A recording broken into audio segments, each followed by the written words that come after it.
My fiancée told me we needed a break because her ex was joining the trip and I should just accept it. So I did. And when she returned, her complete meltdown was broadcast live for everyone to watch. My name is Lucas. I am 31, and I work as a structural engineer in San Diego. My schedule is predictable. I am at job sites early. I am home by 6 most nights, and I keep a tight calendar because missed details cost money in my field. I like order. I like clarity. My fiancée is Angela, 29. She works in brand marketing for a wellness startup, mostly remote, with frequent networking events and weekend launches. We have been together just over 3 years, engaged for 7 months, and we share a 2-bedroom condo in Hillcrest. We split the mortgage and bills evenly and keep a joint account strictly for shared expenses. Up until recently, our life was stable. The issue started with a group trip. Angela has a college friend group that does one big trip every spring. This year was supposed to be Cabo. We booked it in January. Flights paid. Resort suite reserved. I cleared the time with my firm and declined a short-term consulting project because the dates overlapped. About 2 weeks ago, Angela came home from drinks with that group acting unusually brisk. Not drunk. Focused. She skipped the usual small talk and said we needed to talk. She told me her ex, Marcus, was going to be on the Cabo trip. Not at the same resort by coincidence. With our group. I asked how that happened. She said one of the girls reconnected with him recently, and it would be awkward not to include him. She said it like this was a minor adjustment to seating arrangements. I asked when she found out. She admitted she had known for a few days, but did not want me to overreact. That was the first red flag. I had not reacted to anything yet. I told her I was not comfortable with her vacationing for a week with her ex in a shared suite environment. She rolled her eyes and said we are adults and that I needed to trust her. Then she added something that shifted the entire tone. She said if I was going to be tense about it, maybe we should take a break while she is on the trip so she does not have to manage my energy. Manage my energy. I asked directly if she was asking for a break because Marcus was going, or if Marcus was going because she wanted a break. She stared at me for a second, expression flat, and said I was being insecure and dramatic. Then she grabbed her laptop and went into the second bedroom, closing the door behind her. I did not chase her. I did not argue through the door. I went to the kitchen, sat down, and started thinking about what taking a break would actually mean. I am not someone who reacts in the heat of the moment. In my line of work, reacting emotionally to new information usually leads to bad calculations. So I treated this the same way. The next morning, I woke up at 5 like usual. Angela was still asleep in the second bedroom. I made coffee, reviewed a set of drawings for a retaining wall project, and thought through what she had actually proposed. A break. Not a canceled trip. Not reassurance. A break specifically timed to overlap with a week in Cabo where her ex would be present. When she came into the kitchen around 8, she acted like nothing had happened. She asked if I could grab dry cleaning after work. I told her we needed clarity before we discussed errands. She sighed heavily and said she did not want drama before work. I told her I was not creating drama. I just needed to understand the rules of this break she was suggesting. Were we still engaged during this break? Were we still exclusive? Were we telling friends? Was this public or private? She looked annoyed that I was being literal. She said it would just be space. No labels for a week. No pressure. We could reconnect after she got back refreshed. Refreshed from what, exactly, was my question, but I did not say it like that. Instead, I asked directly if she intended to act single on this trip. She said I was twisting her words. She said she deserved to enjoy a vacation without being monitored. She said I was making this about Marcus when it was about my insecurity. I pointed out that I had not suggested tracking her, reading her messages, or attending every group dinner glued to her side. I had simply said I was uncomfortable with the dynamic. Then I asked the question that mattered. If Marcus was not going, would she still be asking for a break? There was a pause. Not long, but long enough. She said that was not the point. For me, that was the point. I told her calmly that I would not be in a relationship that gets paused for the convenience of someone else's ex. If she wanted a break, we could take one. But it would be real. Not a 7-day suspension with automatic reinstatement. She crossed her arms and said I was being extreme. I told her I was being clear. She left for a co-working space shortly after, slamming the door hard enough to rattle the frame. I went to my site visit, reviewed concrete pours, and kept my phone on silent. Around noon she texted. She said she had thought about it, and yes, she still wanted the break. It would be healthier for both of us. I responded with one sentence. Okay. "We are on a break starting now." She replied with a thumbs up emoji. That was it. No rules discussed. No reassurances exchanged. Just a clean line drawn. What she did not realize yet was that I treat breaks the same way I treat contracts. Once terms change, everything gets reevaluated. The first thing I did after that text exchange was review our shared accounts. Not out of spite. Out of logistics. We have a joint checking account that covers the mortgage, utilities, internet, and groceries. We each transfer a fixed amount into it on the first of every month. I logged in during my lunch break and confirmed the balances. Everything was current. Cabo had already been paid for through Angela's card, and I had transferred my half weeks earlier. Then I called the airline. I did not cancel her ticket. I canceled mine. It cost me a change fee, but I redirected the credit toward a future flight. I did not announce it. If we were on a break, there was no reason for me to be attached to that trip anymore. After work, I stopped by a storage facility a few blocks from our condo and rented a small unit month to month. Not because I planned to move out dramatically, but because I wanted optionality. I have learned that optionality reduces panic. That evening, Angela came home lighter, almost cheerful. She had that detached politeness people use with coworkers they are not sure they like. She asked if we were still splitting groceries this week. I said yes, until further notice. A break does not cancel shared bills. She nodded and said good. Then she casually mentioned that Marcus would be rooming in the larger suite area with the other guys. Like that detail should reassure me. I told her I had canceled my flight. She blinked. "You are not coming?" she asked. "No," I said. "We are on a break. It would not make sense for me to attend your vacation." Her expression shifted from surprise to irritated in seconds. She said I was being petty. I told her I was being consistent. A break means separation. She said it was just supposed to be space, not a statement. I told her space works both ways. She did not yell. She just went quiet in that tight way she does when she thinks someone is not playing by her script. Over the next few days, she packed for Cabo like nothing had changed. New swimsuits arrived. She ordered outfits specifically for dinners. She spent extra time at the gym. We slept in separate rooms without discussing it. The night before her flight, she stood in the doorway of the guest room and asked if I was really going to act like this the entire time. I told her I was not acting. I was adjusting to the new terms she proposed. She shook her head and said I was overthinking everything. Maybe, but I have never seen a stable engagement require a scheduled break that coincides perfectly with an ex re-entering the picture. She left for Cabo the next morning at 6. I did not drive her to the airport, and that is when things started to get interesting, because even on a break, information still travels. The first 2 days after Angela left were quiet. I went to work. I reviewed load calculations. I had lunch at my desk. I came home to an empty condo and ate simple dinners. It felt less tense than it had in weeks. We were technically on a break, so I did not text her. I muted her Instagram stories because I did not need curated vacation footage in my face. What I did not anticipate was that other people would start reaching out. On the second night, one of the husbands from the group, Eric, texted me. "We are not close, but we have done enough dinners together to be cordial." His message was neutral. "Hey man, just checking in. You good?" That was interesting. I replied that I was fine and hoped they were enjoying Cabo. He sent back a short response. "Yeah, it has been eventful already." He did not elaborate. I did not push. About an hour later, I got a notification request on Instagram from someone I did not recognize. It was a private account with a profile picture of a sunset and no posts. The bio said San Diego. Normally I ignore those. This time I did not. The first message was simple. "You deserve to know what is being said about you." I almost laughed. It sounded dramatic, which I usually avoid. But I was curious enough to respond with a single question. "What is being said?" The reply came quickly. "That you two are basically done.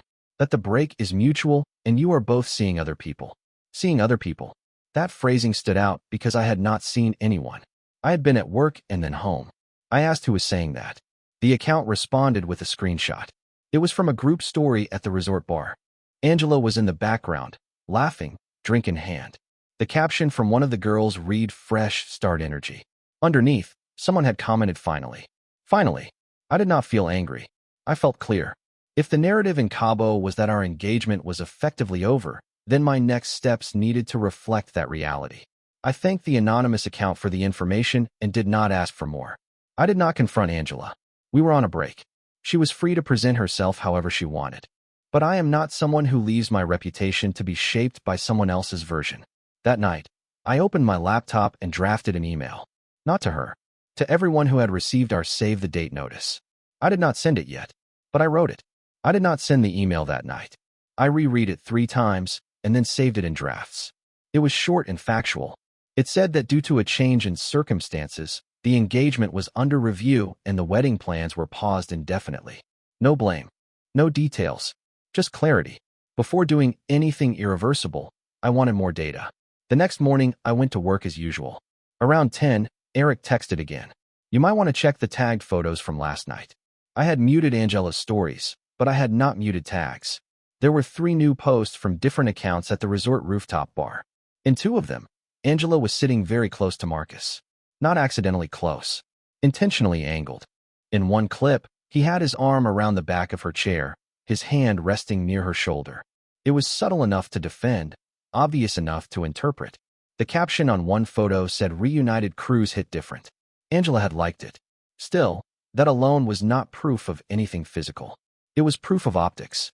And optics matter when you are engaged. I zoomed in on one of the videos. At the very end, you can hear someone in the background say, "Guess the break worked fast." Angela did not correct them. I closed the app. At lunch, I called the condo management office. The mortgage is in both our names, but the HOA contact is listed under mine. I asked what the process would be if one owner wanted to initiate a buyout discussion. Not because I was filing anything that day, but because I wanted to understand timelines. That afternoon, Angela finally texted me directly. "Hope you are good. Cabo is beautiful." I responded with "Glad you are enjoying it." She followed up with "You seem distant." I stared at that for a full minute. "We are on a break," I wrote back. Distance is implied. She did not respond after that. Later that evening, the anonymous Instagram account messaged again. This time it was a short video clip. It was clearly taken discreetly from across the bar. Angela and Marcus were dancing. Not group dancing. Not a circle of friends. Just them. Close enough that there was no space between their bodies. There was no dramatic kiss in the clip. No obvious betrayal caught mid-act. But the body language was intimate. And more importantly, it was public. That is when I made the decision I probably should have made the first night she suggested the break. I scheduled the email to send the following morning at 9 a.m. Pacific time, right in the middle of their 3rd day in Cabo. At 9 a.m. Pacific, the email went out. It was sent to the same distribution list we used for the save the dates. Close friends. Immediate family. A few extended relatives who had already booked tentative travel. The wording was controlled. I wrote that Angela and I had mutually agreed to take an indefinite break from our engagement and that, as a result, the wedding would not be moving forward as planned. I clarified that deposits were being reviewed and that guests should pause any non-refundable bookings. I thanked them for their support and said I would update them if circumstances changed. No accusations. No screenshots. No theatrics. Within 15 minutes, my phone started vibrating. My sister called first. I did not answer. I texted her that I would explain later and that I was fine. Then Angela called. I let it ring. She called again. Then again. Finally, she sent a text.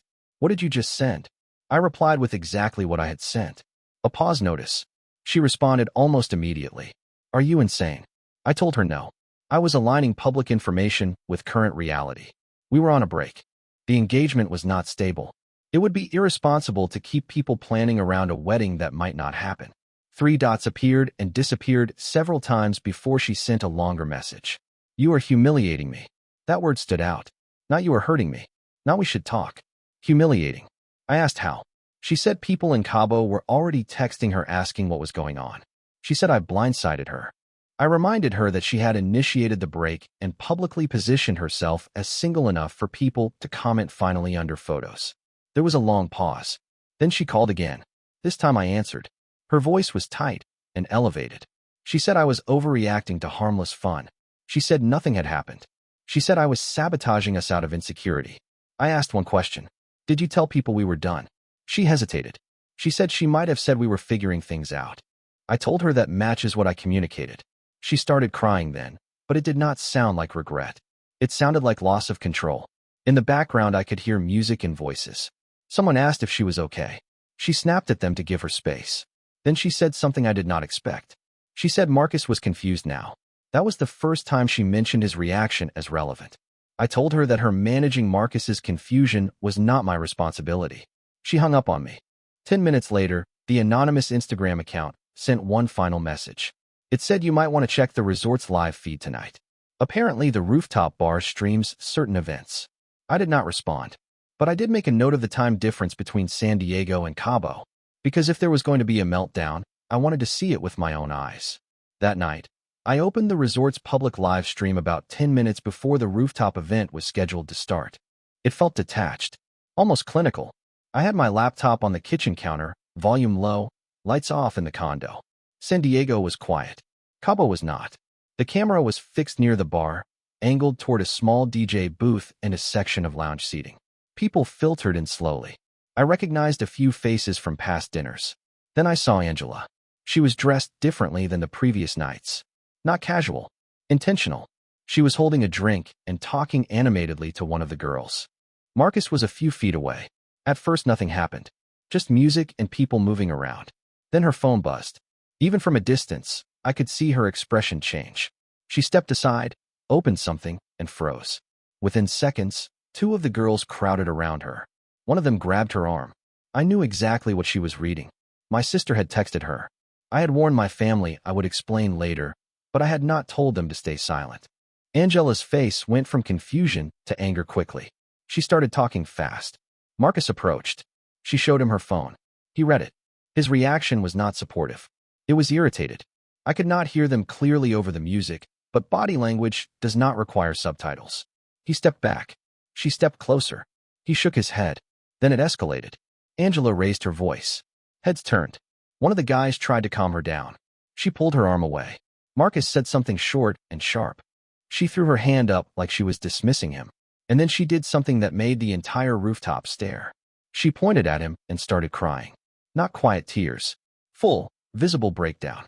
Gesturing toward her phone, toward him, toward the group. People nearby were now openly watching. The DJ even glanced over. Marcus looked embarrassed. He backed away. One of the girls tried to hug Angela, and she shrugged her off. The live chat on the stream started moving faster. Someone typed what is happening. Another wrote drama night. I closed the laptop. I did not need to watch the rest. Within 30 seconds, my phone started lighting up again. Missed calls from Angela. 3 in a row. Then texts. How could you do this? You blindsided me in front of everyone. Call me right now. That was the moment I made the cleanest decision of the entire situation. I opened my phone settings. I blocked her number. Then I blocked her on Instagram. Then WhatsApp. Then email filters straight to archive. If we were on a break and publicly not engaged, there was no reason for immediate access. She wanted space without managing my energy. I gave her silence instead. The next message I received was not from her. It was from Eric. You just ended it, didn't you? I replied with one word. Yes. Once I blocked Angela, the noise stopped instantly. No more calls. No more vibrating phone on the counter. Just quiet. About 20 minutes later, Eric sent me a short summary. Apparently, after I blocked her, she tried calling repeatedly in front of everyone.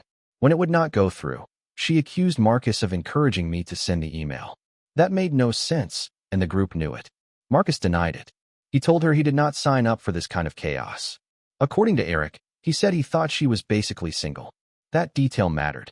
She had framed the situation differently to him than she had to me. When Marcus walked away, she followed him. They argued near the exit. Someone from the resort staff stepped in because her voice was carrying across the rooftop. It was not subtle. By the time they left the bar area, the rest of the group was uncomfortable enough that 2 couples went back to their rooms early. The trip dynamic was fractured in one night. I did not respond to any of it publicly. Instead, I logged into our joint account and transferred my portion of next month's mortgage into it ahead of schedule. I added a note in the transaction description stating final contribution pending ownership discussion. Clear. Documented. Then I emailed a real estate attorney the next morning to ask about initiating a buyout or sale. Angela was still blocked. She attempted to contact me through my sister. My sister sent me a screenshot of the message and asked if she should respond. I told her no. By the 3rd day after the email, Angela cut her trip short and flew back to San Diego. I found out because she showed up at the condo. And because I had anticipated that possibility, I was not there when she arrived. I had expected she might come back early. So the morning after the rooftop incident, I packed a suitcase and moved into the small storage unit office I had access to through work. One of our project managers owns a short-term furnished rental near Mission Valley that was empty between tenants. I paid him for 2 weeks up front. Clean arrangement. No drama. Before I left the condo, I removed my personal documents, passport, laptop backups, and a few sentimental items. I did not empty the place. I did not change the locks. Both of our names are on the mortgage, so I kept it legally clean. When Angela landed back in San Diego, I was at a job site reviewing steel placement. She tried calling again. Blocked. Then she emailed from her work address. Subject line urgent. I did not block that one yet. I read it once. She wrote that I had overreacted publicly, embarrassed her in front of her friends and Marcus, and created a narrative that made her look unstable. She said nothing physical had happened and that I had destroyed our engagement over optics. She also wrote that the condo is her home too, and I could not just disappear and make decisions without her. That part was fair. So I responded, brief and factual. I said the engagement was over. The email reflected the reality of a break initiated by her. I said I was open to discussing either a buyout or listing the condo for sale through attorneys. I suggested we communicate in writing to keep things clear. No insults. No accusations. She replied within minutes. This is insane. We can fix this. That was the first time she used the word fix. Not once during the break conversation had she used that language. I did not engage emotionally. I simply repeated that I would coordinate through legal channels regarding the property and that I would transfer my remaining share of shared expenses through the end of the month. An hour later, my sister texted again. Apparently, Angela had posted a vague story about betrayal and impulsive decisions. Comments were mixed. Some supportive, some questioning. For the first time since this started, I felt calm. Not triumphant. Not vindicated. Just aligned. She had wanted a break that functioned like a loophole. I treated it like a contract revision. And contracts do not revert just because one party regrets the outcome. 2 weeks later, the situation was no longer emotional. It was procedural. Angela and I met once, in a neutral setting, a conference room at the real estate attorney's office downtown. No raised voices. No tears. Just paperwork. She looked tired. Not devastated. Just deflated. She said she had not expected me to end everything publicly. She said she thought the break would give us breathing room and that I escalated it to make a point. I told her calmly that I did not end it publicly. I clarified it publicly after she reframed our engagement as optional. She tried once more to minimize Cabo. She said nothing happened with Marcus, that the dancing was harmless, that the comments were misinterpreted. I did not argue the details. I told her the issue was not whether she crossed a physical line. The issue was that she was willing to suspend our engagement to create space for ambiguity. Once that happened, I could not rely on the foundation anymore. She did not have a counterargument for that. We agreed to list the condo. The market in San Diego was strong enough that we would likely walk away clean after fees. We split the realtor and legal costs evenly. After that meeting, I blocked her email too. Not out of anger. Out of finality. The condo sold within 5 weeks. We signed closing documents separately. The last message I received about her was through a mutual friend who said she and Marcus did not last beyond the summer. Apparently, he was not interested in being part of a situation that volatile. I am not proud of how publicly it unfolded, but I do not regret drawing a clean line.